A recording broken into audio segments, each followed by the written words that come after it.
Were you guys, when you're growing up, was this part of your, because for me, when I watched this film, it was actually the first time that I saw this interview. And, growing up, you heard about it, but that was like the extent of it. So did you guys have like a much more personal experience with this, or did you know about these? No, same. I didn't. I knew they existed, but I didn't know the significance of them.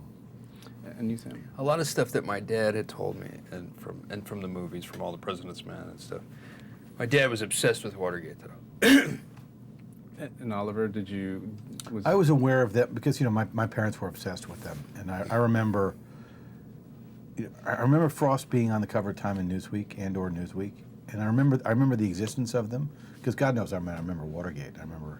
But same thing. I remember everybody, all the grown-ups, being obsessed with Watergate. So when I watched this thing, I was surprised how, one thing is you want to go in not really liking Nixon, but then you kind of find this bizarre humanity in this man, and so to kind of go into to a film like this where your role is basically to go up against this. I don't know, what was it like to play and to watch this kind of unfold in the performances of Frank and what he did?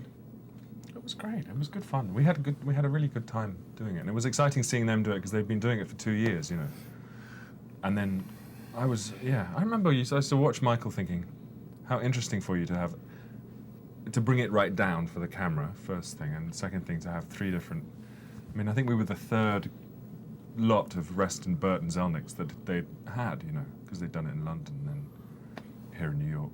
And to play roles that were already originated on a stage, then was there any pressure for you guys to, I don't know, bring something different to it? And did you talk to the original actors? Did you have any interaction with the original cast? I met one of the original Reston guy. He was very nice. I went backstage and he was very nice.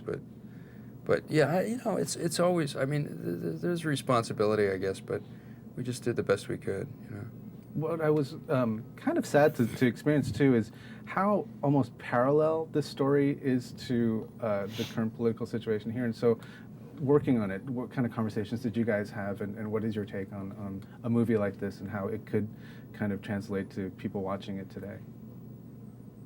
It was very relevant. Yeah. Yeah. You keep saying why people won't have. Where's the lesson that people have learned? And because this seems like kind of small fry now. Yeah, we're supposedly so traumatized by Watergate, but then you go, well, wait, we didn't learn too much, did we? Because look at what's been going on the last 8 years in this country. It's depressing, actually, to kind of see this. Depressing, yeah.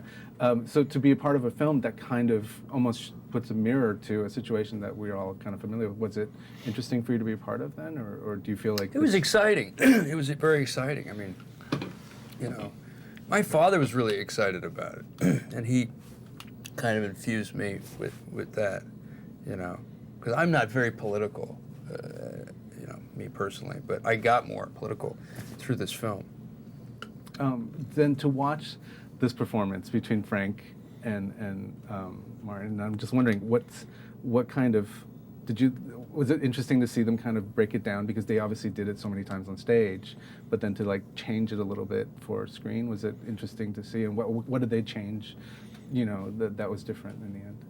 Just making it smaller, right? I mean, yeah, I guess. I don't know. You'd have to ask them. But me and all the craft service table. I didn't really. But I was interested in suits. I wanted to get a really nice cut suit, and I had a tweed. I had some nice suits. Yeah, some very nice suits. Yeah. Yeah, too bad about the hair, though. The hair. What did you think of the hair?